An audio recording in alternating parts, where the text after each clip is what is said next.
What's going on, everybody? So, I've been tweeting about this a lot. Kind of a lot. I don't know. I'm kind of pissed at Nissan. Now, for the record, I don't drive. Not yet. But I've been held back from that for a long amount of time. And, years go by very fast. And it's understandable.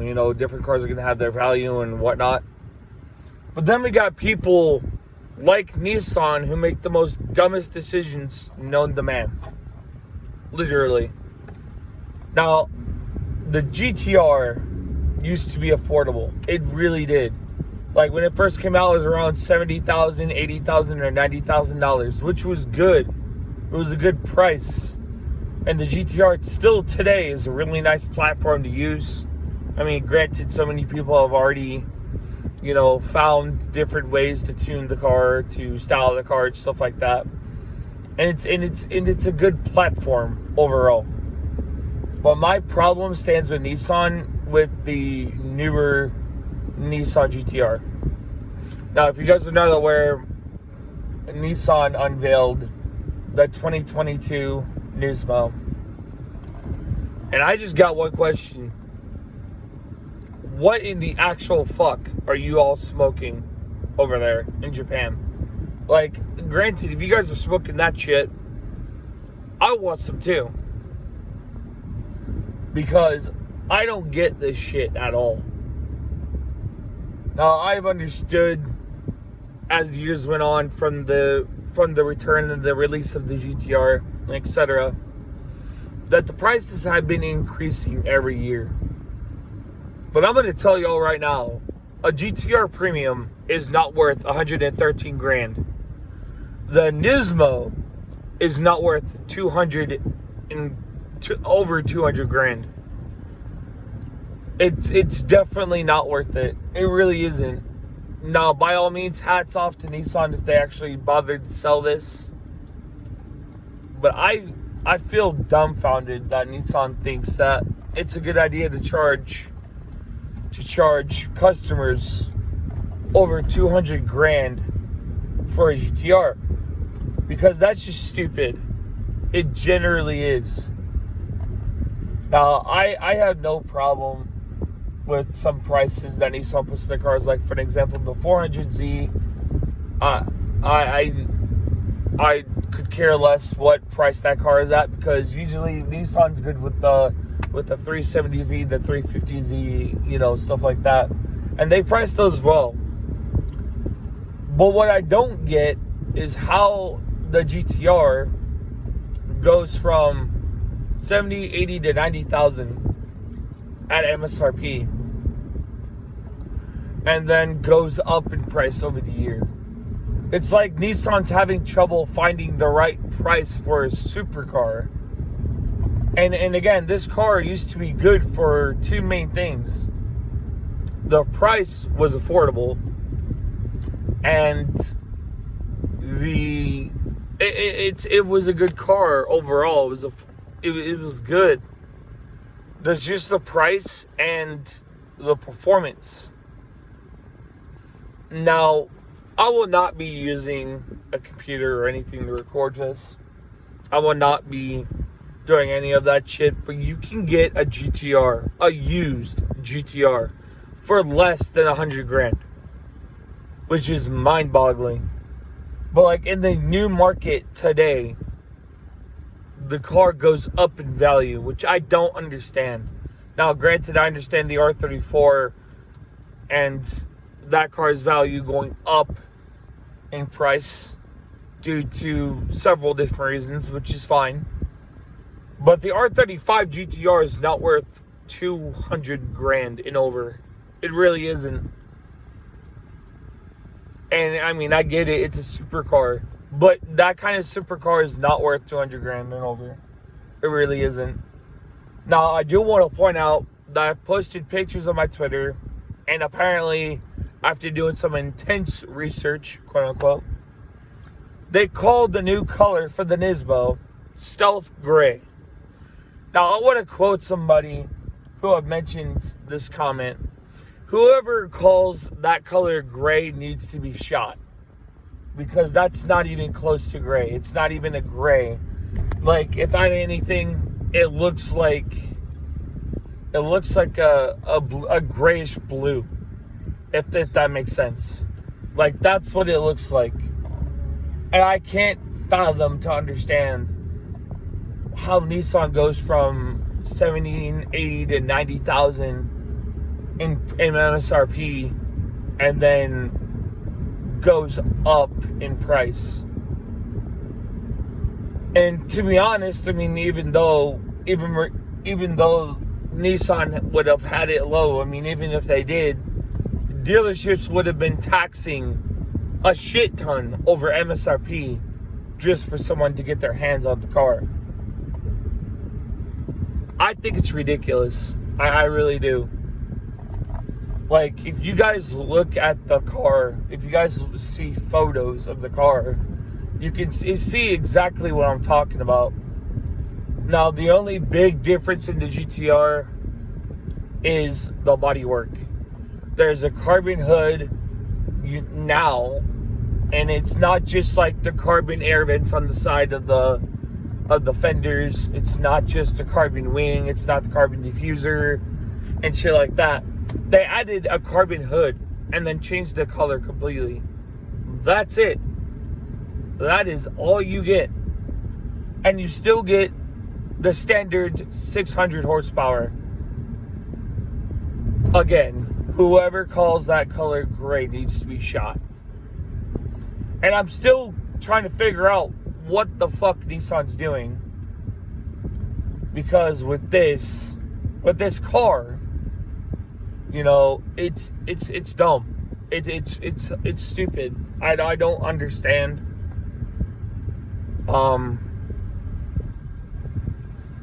This is kind of like me talking about the stupid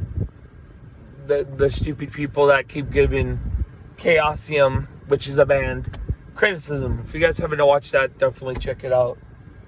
But I'm curious to what the hell Nissan was smoking. I'm generally curious because I have no idea how the GT-R now is worth over $200,000 in MSRP. I can't even fathom to understand how a premium version of the car is worth 113 grand, which is dumb to me. It's stupid.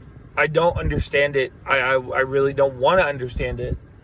It's the worst thing to even find at the moment. It's dumb. I wish people were more smarter right now and thinking, because I mean, like I said, the car used to be nice. It used to be good, and the main reason for that is because it was affordable. It was a generally affordable car. It was an affordable sports car. It was basically a poor man's Ferrari. You know what I mean? Now it's like 113 grand for a base model. And then you got the Nismo, which is like over 200 grand. It's ridiculous to me. It's so stupid. Like, guys, I understand getting a new car is nice. I understand getting something you can enjoy on the basis, you know, it's nice. It's good. But I'm going to tell you right now, do not go for the 2022 model of GT-R. Unless you have the money to throw down on it, unless you have the money to deal with Nissan's bullshit, I would not recommend it. I really wouldn't. Because as any smart person would understand, a car like that, supercar or not, is not worth over 200 grand for Nismo version of the car, and the premium model is not worth 113 grand. It's stupid. You're basically getting the exact same performance as every other year, but with brand new, and the price tag being a lot more than it is now. This is ridiculous. Like, stupid ridiculous. And I don't understand how how Nissan could expect selling something like this. I mean, granted, they've been doing it for years, of course, but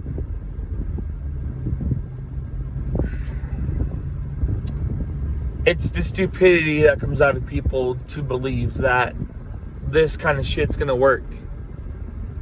In all reality, it probably won't.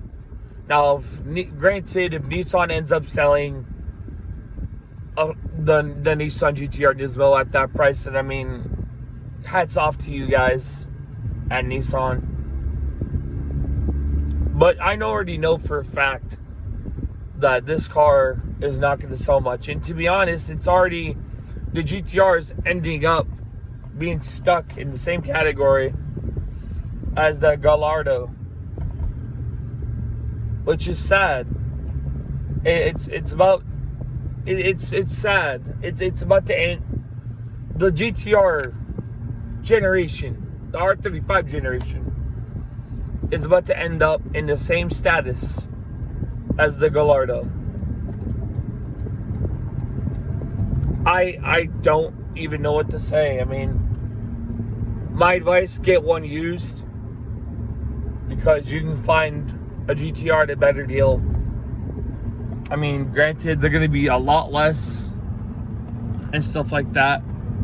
So, I mean, by all means, do what you can. But I'm telling you right now, you might as well get one used. I do not get what Nissan was thinking when they put the MSRP out there for the newer generation of R35.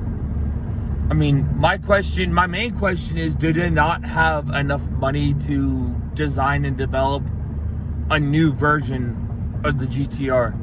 Like, couldn't they develop a new generation?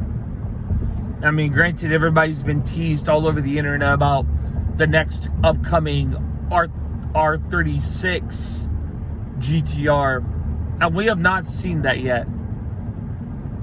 I mean, I don't know what to say to you guys. I don't know what to do. I don't know. I just don't know. I really don't know. It's disappointing. It's sad.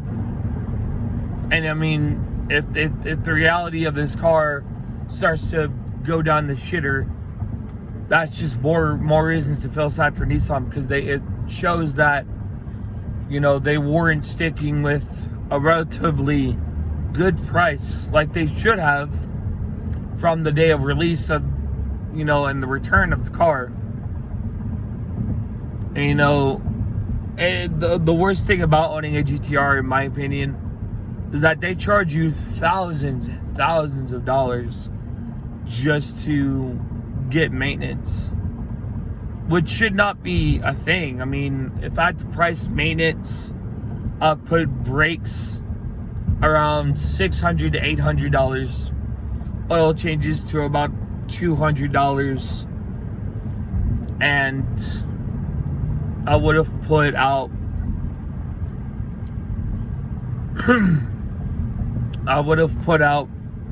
any other fluid changes or whatever, you know, I would have put that around $300 to $400. I mean, to be honest, those numbers sound good. Those numbers sound a lot better.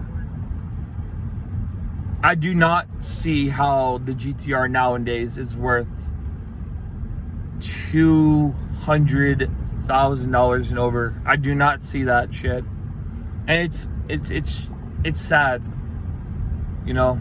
And to my knowledge, and just the way I'm seeing it now, if Nissan's charging over $200,000 MSRP on tax and stuff like that for an R30, sorry, my camera's out at the whatever. But if Nissan's generally charging over MSRP for a car like this, then it's vividly clear that not a lot of people are interested in this car.